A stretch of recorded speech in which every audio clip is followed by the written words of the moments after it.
ओम शांति। आज 16 जून 2025 बाप दादार अमूल्य मधुर महावाक्य शुनब। आज बाप दादा बोलছেন मीठे मीठे बच्चे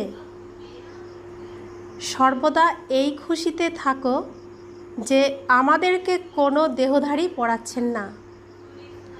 অশরীরী বাবা ব্রহ্মা বাবার শরীরে প্রবেশ করে মুখ্যত আমাদেরকেই পড়াতে এসেছেন। আজকের মূল্যের প্রশ্ন, বাচ্চারা তোমাদের জ্ঞানে তৃতীয় নেত্র কেন প্রাপ্ত হয়েছে? উত্তর, আমাদের জ্ঞানে তৃতীয় নেত্র প্রাপ্ত হয়েছে নিজেদের শান্তিধাম আর সুখধামকে দেখার জন্য। এই দুই চোখ দিয়ে যে পুরানো দুনিয়া মিত্র সম্বন্ধী আদি দেখা যায় তাদেরকে বুদ্ধির দ্বারা ভুলে যেতে হবে। বাবা এসেছেন নোংরা আবর্জনা থেকে বের করে তোমাদেরকে ফুলের মতো দেবতা বানানোর জন্য। তাই এই রকম বাবাকেও তখন অবশ্যই আমাদের রিগার্ড দিতে হবে। যে বাবা আমাদেরকে নোংরা আবর্জনা থেকে তুলতে এসেছেন সেই বাবাকে কতটা স্মরণ করা উচিত, কতটা তাকে সম্মান দেওয়া উচিত, কতটা তার কথা মনে রাখা উচিত। এই দুনিয়ার সবাই আমাদেরকে নোংরার দিকেই, আবর্জনার দিকেই ঠেলেছে। আবর্জনায় যাতে পড়ি সেই রাস্তাই দেখিয়েছে। একমাত্র আমার সত্য পিতা ভগবান, তিনি এই আবর্জনার থেকে আমাকে পরিষ্কার করে, তবু কিভাবে তিনি নিজে এই নোংরায় এসেছেন, নোংরা মেখেছেন আমাদেরকে এই নোংরার থেকে তোলার জন্য। তো এমন সত্য সাথী, এমন সত্য পিতা, এমন সত্য বন্ধু আমরা যেভাবেই ভাবি, যে সম্বন্ধ সম্পর্কেই ভাবি, সেই সম্বন্ধ সম্পর্কের মাধ্যমেই তিনি আমাদেরকে উদ্ধার করছেন। যে রূপেই ভাববো সেই রূপে তিনি উদ্ধার করছেন।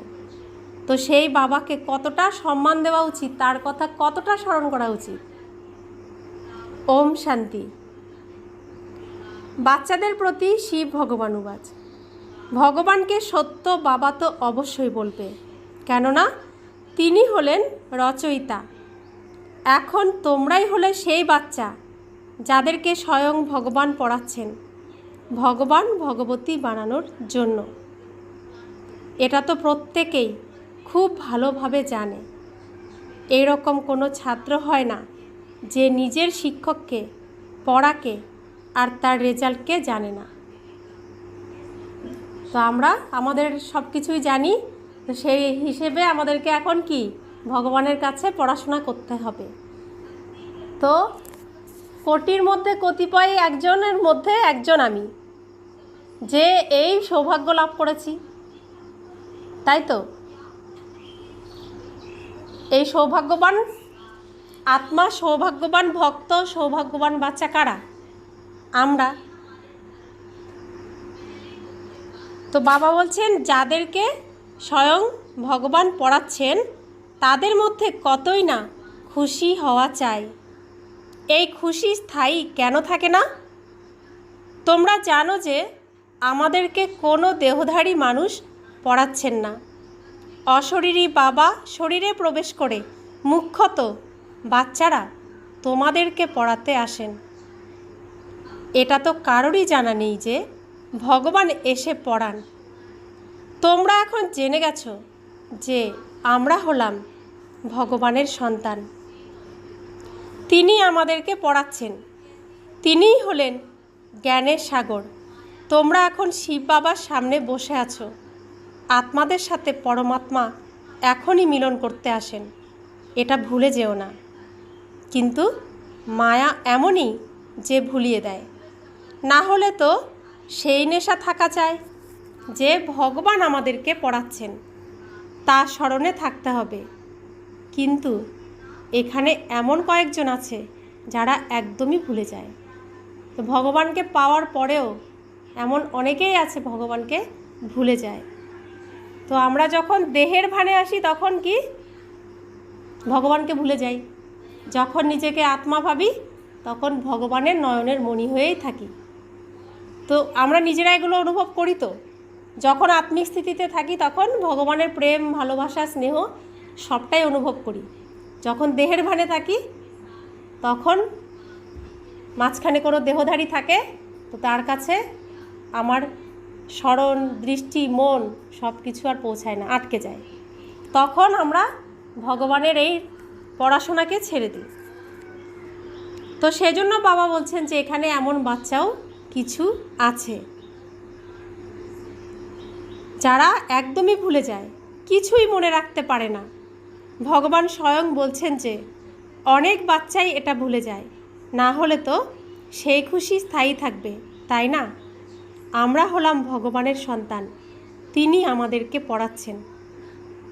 মায়া এতটাই শক্তিশালী যে একদমই সব কিছু ভুলিয়ে দেয়। এই দু চোখ দিয়ে এই যে পুরানো দুনিয়া, আত্মীয় পরিজনাদি দেখছো, তাদের প্রতি বুদ্ধি চলে যায়। বাচ্চারা, এখন বাবা তোমাদেরকে জ্ঞানের তৃতীয় নেত্র প্রদান করছেন। তোমরা কেবল মাত্র শান্তিধাম আর সুখধামকে স্মরণ করো, কেবলমাত্র শান্তিধাম আর সুখধামকে স্মরণ করো। তো আমাদের এখন কর্তব্য কি, আর এই স্টেজে এখন আমাদের ভূমিকা কি? আমরা তো প্রত্যেকে এখানে অভিনয় করছি, তো এখন ভূমিকা কি? আমাদের এখন রিহার্সালের ভূমিকা, ট্রেনিং নেওয়ার ভূমিকা। তো ভগবান এসে আমাদের প্রশিক্ষণ করাচ্ছেন। তো সেই প্রশিক্ষণ, সেই ট্রেনিং, সেই রিহার্সাল আমাদের এখন মন দিয়ে একাগ্রভাবে করতে হবে। পুরানো সিনারির কথা এখন মনে রাখলে আমাদের এই ট্রেনিং সম্পূর্ণ কমপ্লিট হবে না। তো ভগবান যে প্রশিক্ষণ আমাদের করাচ্ছেন সেই প্রশিক্ষণের দিকেই মন দিতে হবে। তিনি কিসের রিহার্সাল করাচ্ছেন, কিসের ট্রেনিং করাচ্ছেন? শান্তিধাম ফেরার এবং সুখধামে আসার। তাহলে আমাদের সামনে রয়েছে শান্তিধাম আর সুখধাম। তো পিছনটাকে ভুলতে হবে, সামনে যা আছে তাকেই দেখতে হবে। বাবা বলছেন এটা হলো দুঃখধাম, নোংরা, ছি ছি দুনিয়া। তোমরা জেনেছো যে ভারত একসময় স্বর্গ ছিল, এখন নরক হয়ে গেছে। বাবা এসে পুনরায় ফুল বানাচ্ছেন, সেখানে তোমরা 21 জন্মের জন্য সুখ প্রাপ্ত করো। এর জন্যই তোমরা এখন পড়াশোনা করছো। কিন্তু সম্পূর্ণভাবে না পড়ার কারণে এখানকার ধন সম্পত্তি আদির মধ্যেই বুদ্ধি ফেসে যায়। সেসব থেকে বুদ্ধির চোখ সরানো যায় না। বাবা বলছেন যে শান্তিধাম আর সুখধামের প্রতি বুদ্ধির যোগ রাখো, কিন্তু বুদ্ধি নোংরা দুনিয়াতে একদম যেন আঠার মতো আটকে আছে, ছাড়তে চায় না। যদিও এখানে মধুবনে বসে আছো, তবুও পুরানো দুনিয়ার থেকে বুদ্ধির যোগ নষ্ট হয় না। এখন বাবা এসেছেন ফুলের মতো পবিত্র বানানোর জন্য। তোমরা মুখ্যত পবিত্রতার জন্যই বলো যে বাবা আমাদেরকে পবিত্র বানিয়ে পবিত্র দুনিয়াতে নিয়ে যাচ্ছেন। তো এইরকম বাবাকে কতখানি সম্মান দেওয়া উচিত? এইরকম বাবার কাছে তো সমর্পণ হয়ে যাওয়া উচিত, যিনি পরমধাম থেকে এসে আমাদেরকে পড়াচ্ছেন। তিনি বাচ্চাদের জন্য অনেক পরিশ্রম করেন, একদম নোংরা আবর্জনা থেকে বের করেন। তো এই দুনিয়াতে কেউ এরকম ভালোবাসবে? আমার জন্য নিজে নোংরা মাখবে, আমার জন্য তিনি কাঁটাতেও পা দেবে। এমন করে কেউ ভালোবাসবে? ভালোবাসবে এমন করে?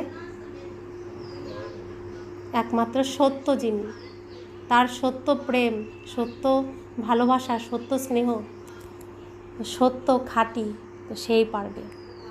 আর আমরা এই সত্য প্রেমের, এই সত্য স্নেহ ভালোবাসার স্বাদ জানি, তাই এই সত্য সুখকে, সত্য প্রেমকেই, সত্য স্নেহ ভালোবাসাকেই খুঁজে বেড়াই, যা মানুষের কাছে, কোনো দেহধারীর কাছে পাওয়া সম্ভব নয়। তো আমরা কি দুঃখ পাই, কষ্ট পাই, আর এই দুঃখর জীবন বয়ে বেড়াতে হয়। তো এই দুঃখ কষ্ট থেকে, এই যন্ত্রণার থেকে মুক্ত করতেই তো আমার পিতা এসেছেন। তো সেই পিতার কথা, প্রতিটি কথা আমাদের এখন মেনে চললে তবেই তো সেই নোংরা দুঃখ কষ্ট অশান্তির থেকে মুক্ত হব। তার কথা শুনলেই একমাত্র এই দুঃখ কষ্ট থেকে মুক্ত হওয়া সম্ভব। বাবা বলছেন, এখন তোমরা ফুল তৈরি হচ্ছ, জেনে গেছো যে কল্প কল্প আমরা এরকম ফুল, এরকম দেবতা হই। মানুষ থেকে দেবতায় পরিণত করতে ভগবানের বেশি সময় লাগে না। কতটা সময় লাগছে? আমরা দেবতা থেকে অসুর হতে 5000 বছর সময় লেগে গেছে, আর অসুর থেকে দেবতা হতে সময় কতটা লাগছে? কত সময় লাগছে? 1 সেকেন্ড। 1 সেকেন্ডেই আমি যখন দেহ নই, আত্মা, তখনই আমি দেবতা। 1 সেকেন্ডেই ভগবান আমাদেরকে দেবতায় পরিণত করেন।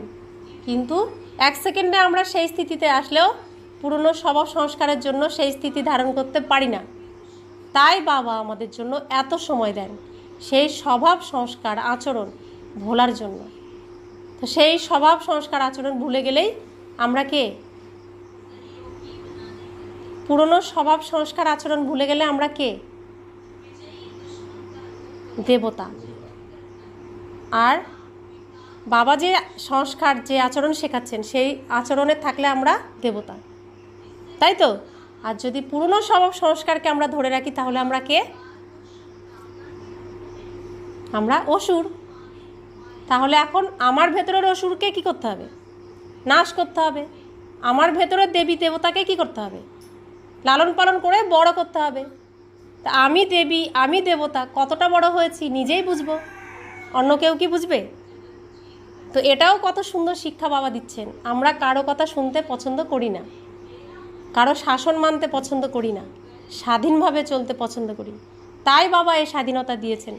তুমি নিজেকে নিজে চেক করো, তুমি নিজেকে নিজে চেক করে তোমার কোথায় দুর্বলতা আছে সেটাকে তুমি নিজেই, সেই দুর্বলতাকে শক্তিশালী বানাও। স্বাধীনতা দিয়ে দিয়েছেন বাবা সম্পূর্ণ, যে স্বাধীনতা আমরা চাই। তো সেই জন্য বাবা বলছেন, মানুষ থেকে দেবতায় পরিণত করতে ভগবানের বেশি সময় লাগে না। কিন্তু আমরা নিজেরাই নিজেদের দেবী দেবতা ভাবতে পারি না। এখন বাবা আমাদেরকে পড়াচ্ছেন, আমরা এখানে মানুষ থেকে দেবতা হওয়ার জন্য এসেছি। এই সব কিছু এখনই আমাদের বোধগম্য হয়েছে। জ্ঞানে আসার পূর্বে এটা আমাদের জানা ছিল না যে আমরাই স্বর্গবাসী ছিলাম। এখন বাবা বলছেন যে তোমরাই রাজত্ব করেছিলে। দাপর যুগে রাবণ তোমাদের থেকে রাজত্ব ছিনিয়ে নেয়। তোমরাই অনেক সুখ ভোগ করেছিলে। পুনরায় 84 জন্মগ্রহণ করতে করতে সিঁড়ি বেয়ে নিচের দিকে নেমে এসেছো। এটা হলোই ছি ছি নোংরা দুনিয়া। এখানে সব মানুষই দুঃখী হয়ে গেছে।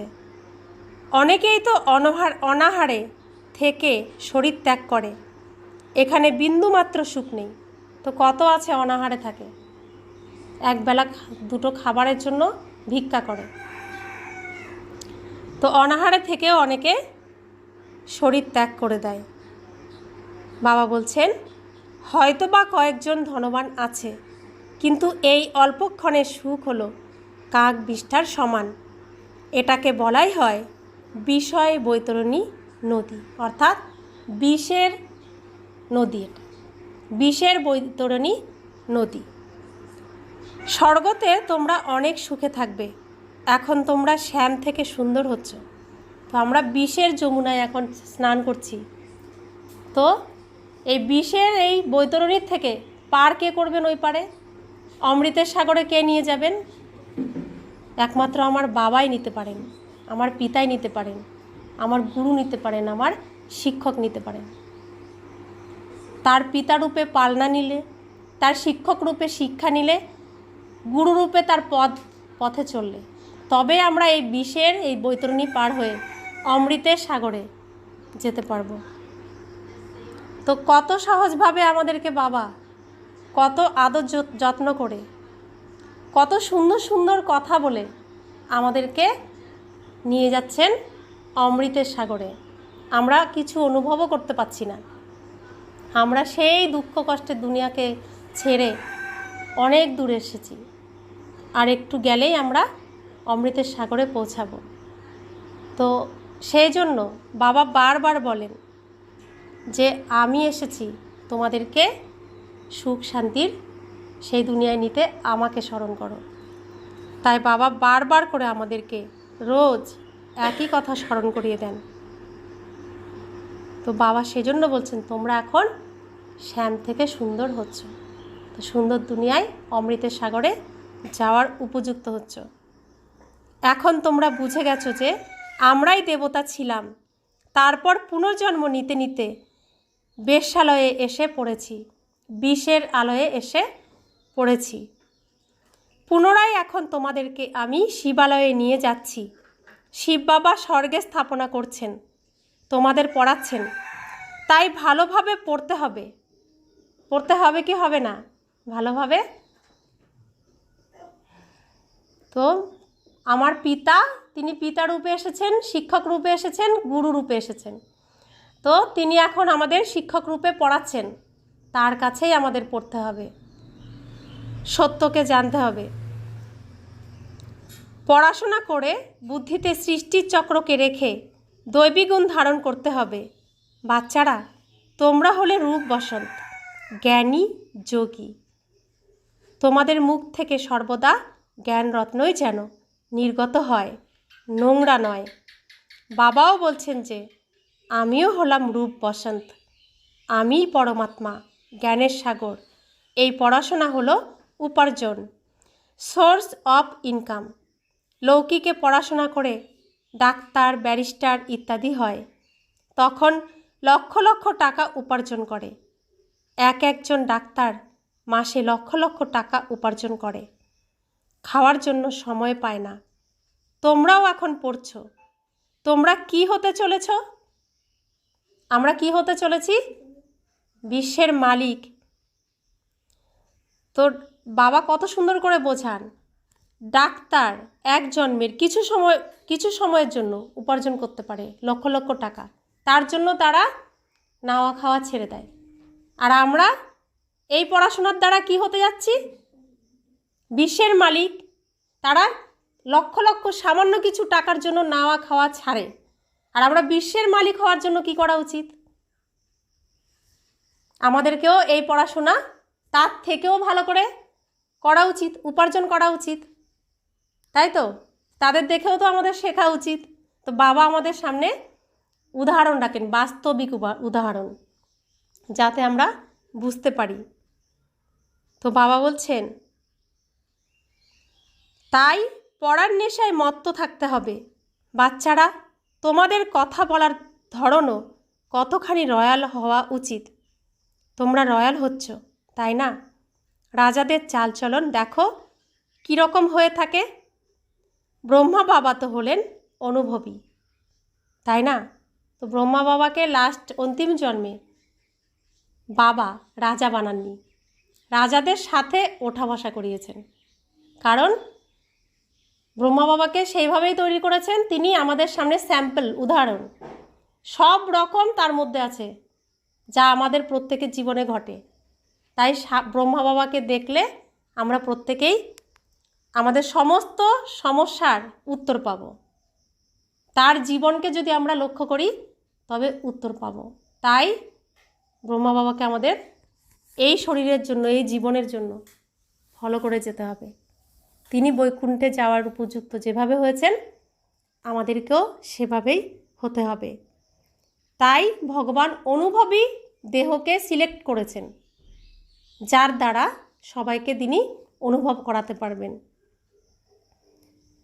তো বাবা বলছেন রাজাদের যখন কোনো উপহার সামগ্রী দেওয়া হয়, তারা কখনোই স্বহস্তে তা গ্রহণ করেন না।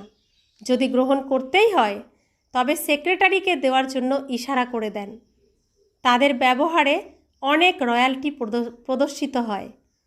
বুদ্ধিতে এই চিন্তা থাকে যে এর কাছ থেকে গ্রহণ করলে একে প্রতিদানও দিতে হবে। তাই রাজারা কখনো কখনো উপহার গ্রহণও করেন না। কোনো কোনো রাজা প্রজাদের কাছ থেকে তো কিছুই গ্রহণ করে না, আবার কেউ কেউ তো লুঠে নেয়। রাজাদের মধ্যেও অনেক পার্থক্য লক্ষ্য করা যায়। এখন তোমরা সত্যযুগের ডবল মুকুটধারী রাজা হতে চলেছ। ডবল মুকুটধারী হওয়ার জন্য পবিত্রতা ধারণ করা অত্যাবশ্যক। এই বিকারী দুনিয়াকে ছাড়তে হবে।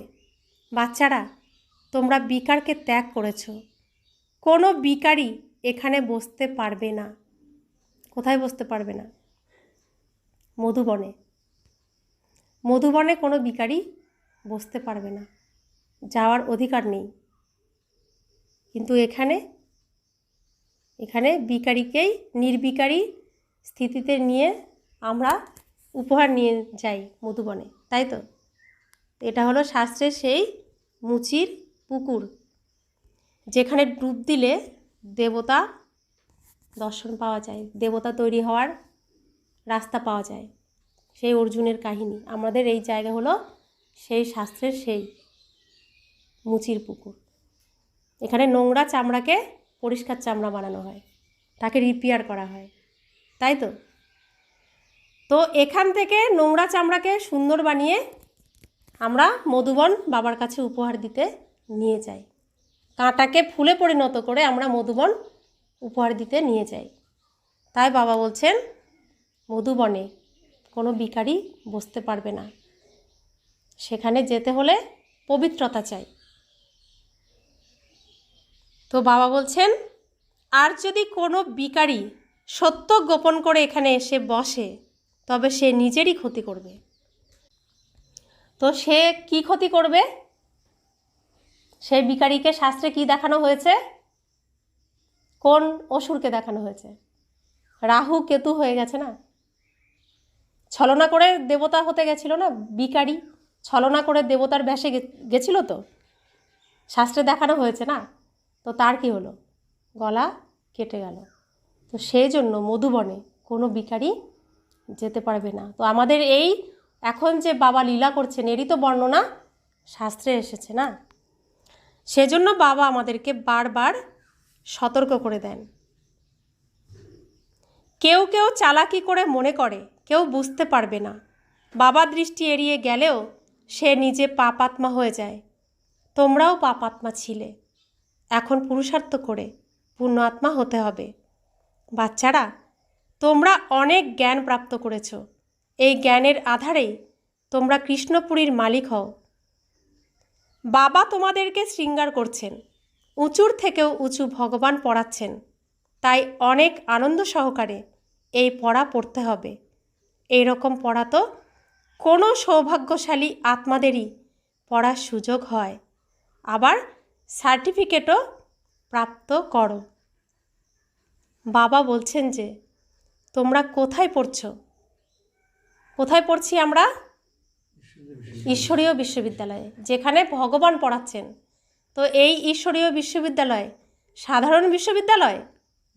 তো ভগবান, স্বয়ং ভগবান, যিনি সর্বোচ্চ সর্বশ্রেষ্ঠ, তিনি আমাদের কৃপা করেছেন, দয়া করেছেন।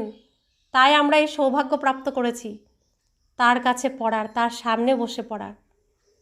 তো বাবা বলছেন যে বুদ্ধি এদিকে ওদিকে চলে গেলে তোমরা কি তৈরি হবে? ভগবান পড়াচ্ছেন, আমরা তার সন্তান, পড়ছি। যদি বুদ্ধি এদিকে ওদিকে যায়, ভগবানের কথা মন দিয়ে একাগ্রভাবে বুদ্ধিরূপী পাত্রে না জমা করি, তাহলে আমরা কি তৈরি হব? লৌকিক বাবাও বলেন যে এরকম অবস্থায় তো তোমরা ফেল হয়ে যাবে।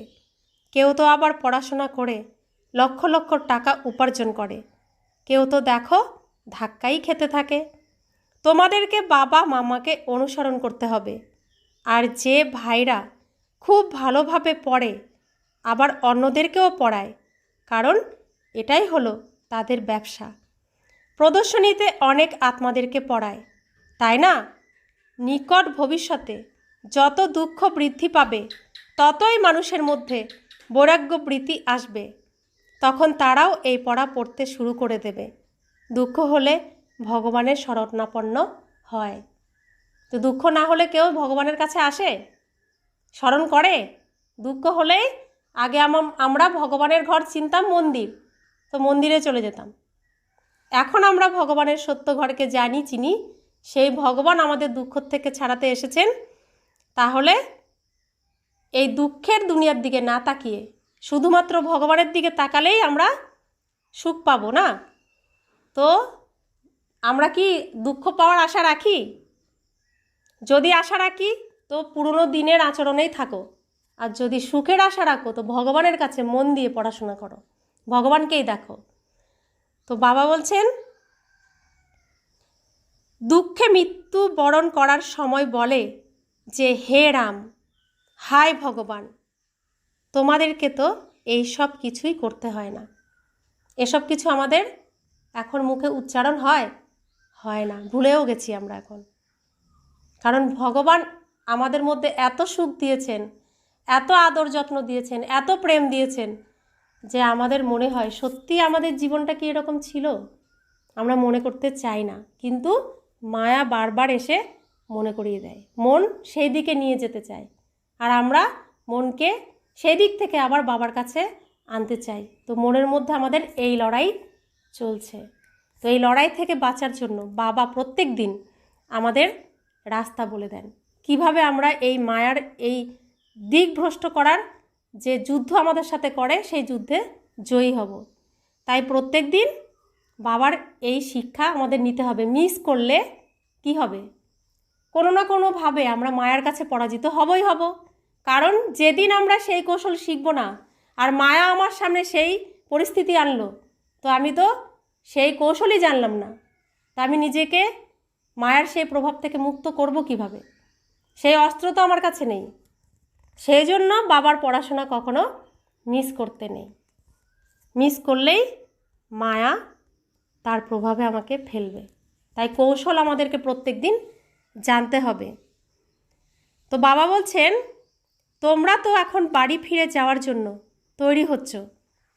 তোমাদের বুদ্ধিতে আছে যে যখন এই পুরানো শরীর ত্যাগ হয়ে যাবে তখনই আমরা নিজেদের ঘরে চলে যাব। তারপর তো সেখানে স্বর্গে শরীরও সুন্দর প্রাপ্ত হবে।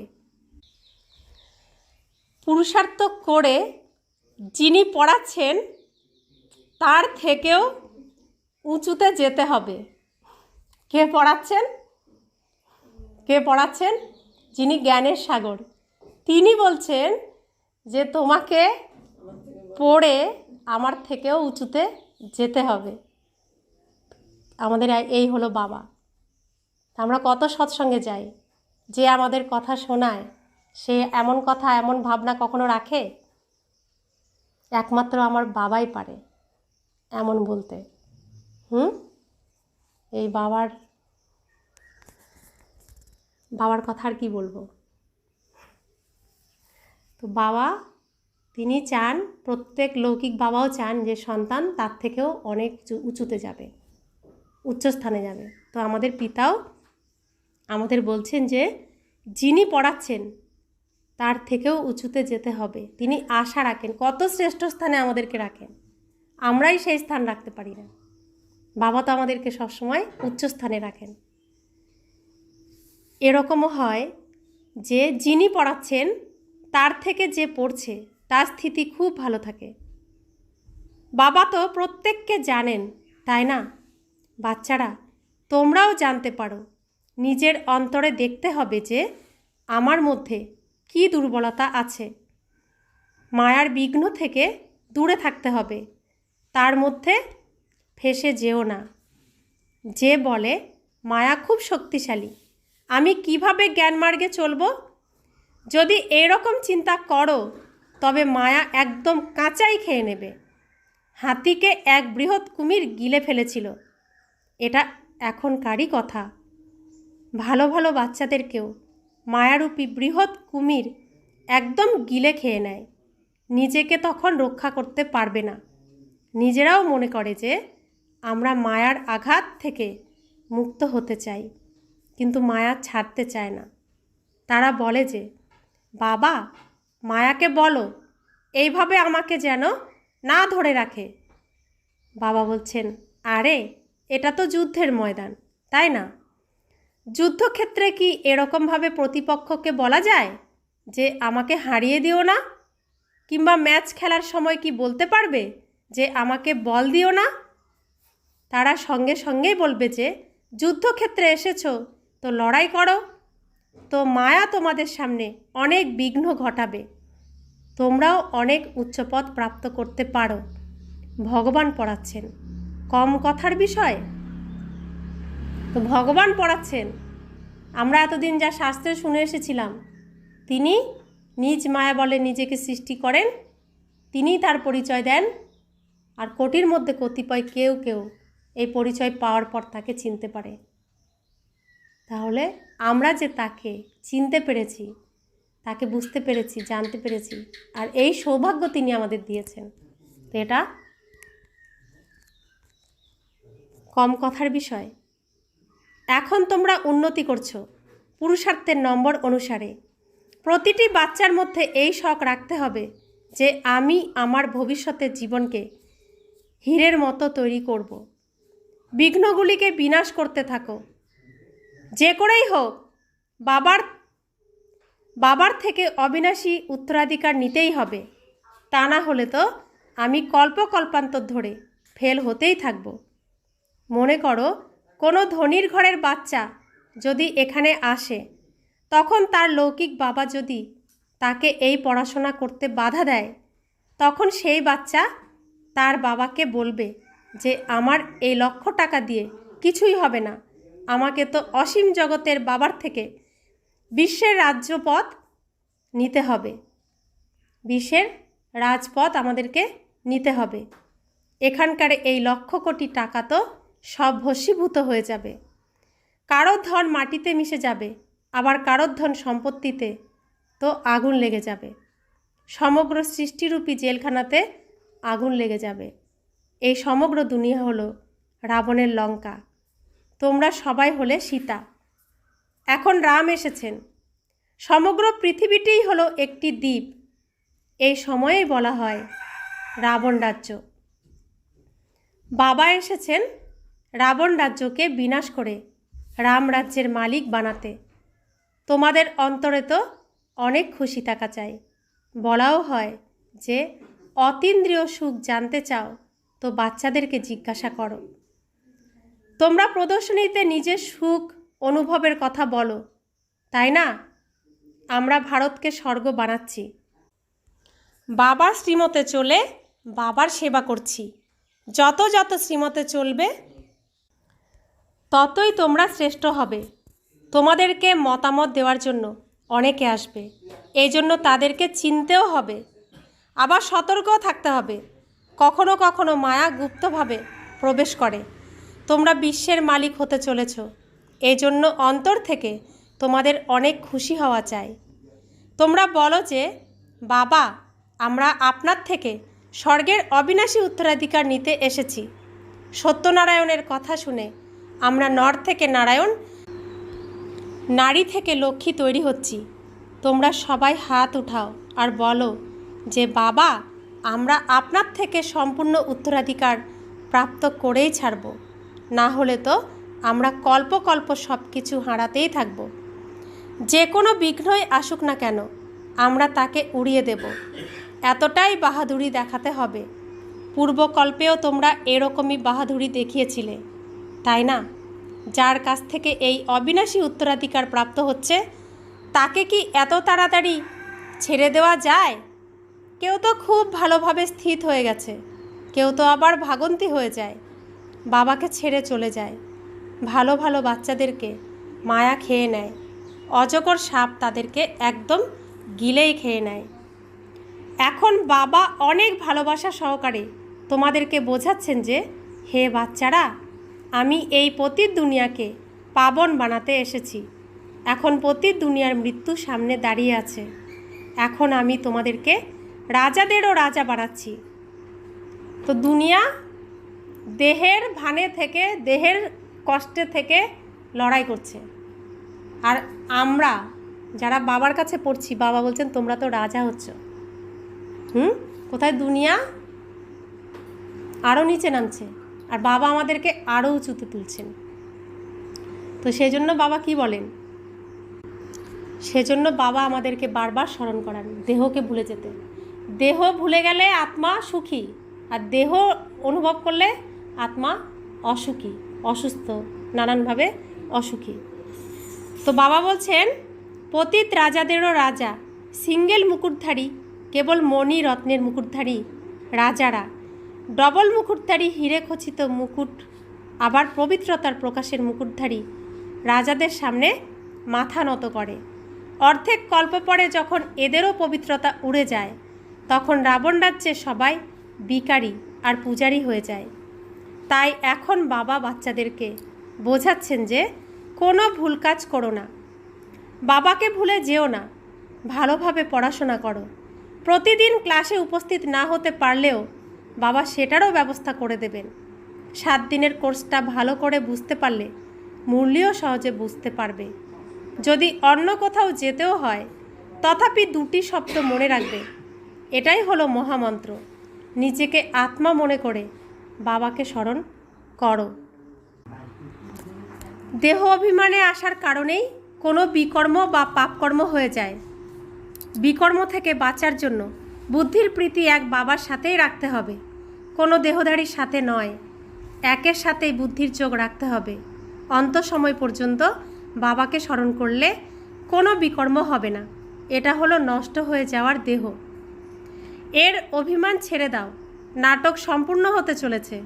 এখন আমাদের 84 জন্ম সম্পূর্ণ হয়েছে। এটা হলো পুরানো আত্মা, পুরানো শরীর। এখন তমপ্রধান থেকে শতপ্রধান হতে হবে। তারপর শরীরও শতপ্রধান পেয়ে যাবে। আত্মাকে শতপ্রধান বানাতে হবে, এই উদ্বেগ যেন সর্বদা থাকে। বাবা শুধু বলছেন যে মা আমিকম স্মরণ করো, ব্যাস এটাই মাথায় রাখো। তোমরাও বলো, তাই না? বাবা আমরা পাশ হয়েই দেখাবো।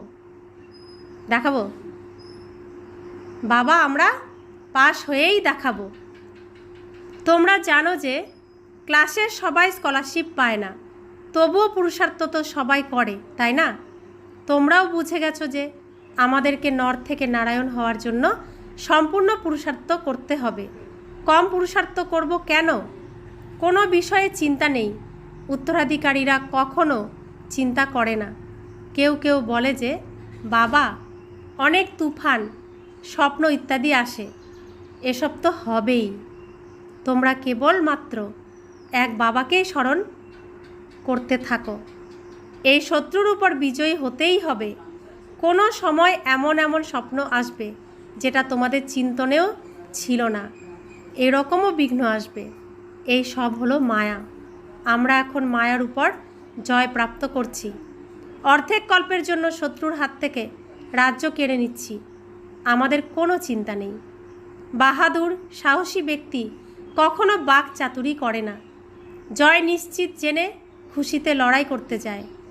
তোমরা তো এখানে অনেক আরামে বাবার থেকে অবিনাশী উত্তরাধিকার প্রাপ্ত করো। এই ছি নোংরা শরীরকে ত্যাগ করতে হবে। এখন তোমরা সুইট সাইলেন্স হোমে যাচ্ছ। বাবা বলছেন আমি এসেছি তোমাদেরকে নিয়ে যাওয়ার জন্য। আমাকে স্মরণ করলে তোমরা পবিত্র হয়ে যাবে। অপবিত্র আত্মা সেখানে যেতে পারবে না। এটাই হলো নতুন কথা।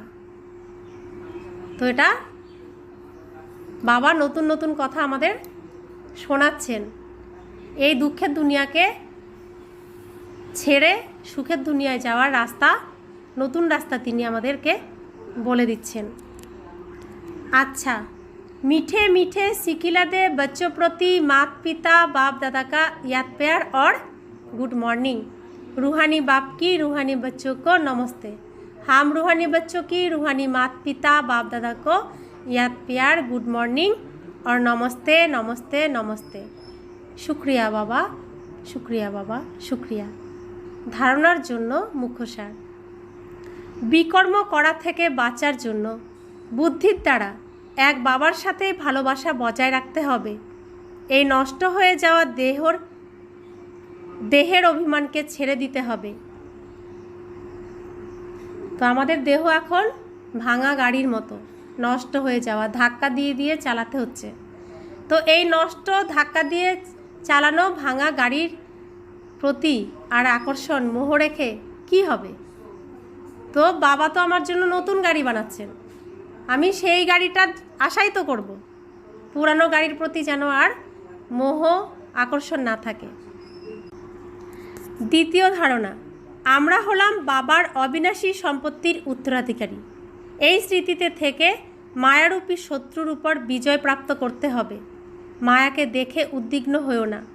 মায়া গুপ্তরূপে প্রবেশ করে, এই জন্য তাকে চিনতে হবে আর সতর্কও থাকতে হবে। বরদান, মনসা বাচা আর কর্মণার পবিত্রতাতে সম্পূর্ণ মার্কস নেওয়া নম্বর 1 আজ্ঞাকারী ভব। মনসা বাচা আর কর্মণার পবিত্রতাতে সম্পূর্ণ মার্কস নেওয়া নম্বর 1 আজ্ঞাকারী ভব। মনসা পবিত্রতা অর্থাৎ সংকল্পেও অপবিত্রতার সংস্কার ইমার্জ হবে না। সদা আত্মিক স্বরূপ অর্থাৎ ভাই ভাইয়ের শ্রেষ্ঠ স্মৃতি থাকবে। বাচাতে সদা সত্যতা আর মধুরতা থাকবে। কর্মণাতে সদা নম্রতা, সন্তুষ্টতা আর হর্ষিত মুখতা থাকবে। এরই আধারে নম্বর প্রাপ্ত হয়।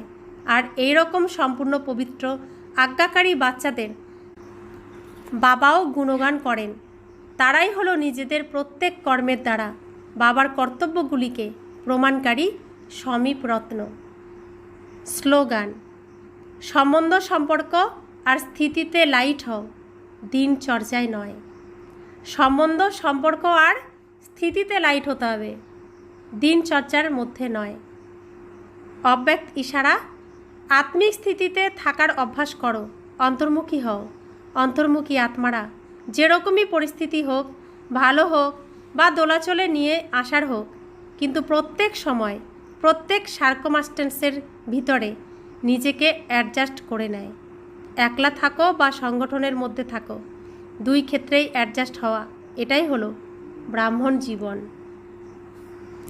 তো বাবা আমাদের যে শিক্ষা দিচ্ছেন, খুব ভালোভাবে এই শিক্ষাকে গ্রহণ করে আমরা এগিয়ে যাব। বাবা বারবার মনে করান, যে পড়াচ্ছেন সম্পূর্ণ পড়া তার থেকে শিখে নাও, কারণ এই ঈশ্বরীয় বিশ্ববিদ্যালয় আবার 5000 বছর পরই খুলবে। এখন এই একবারই যে সত্য জ্ঞান পাচ্ছি, এটাকে সত্যভাবে নিয়ে জ্ঞানের সাগর হয়ে যাও, মাস্টার জ্ঞানের সাগর হয়ে যাও। বাবা বলছেন বাবার থেকেও উচ্চ হতে।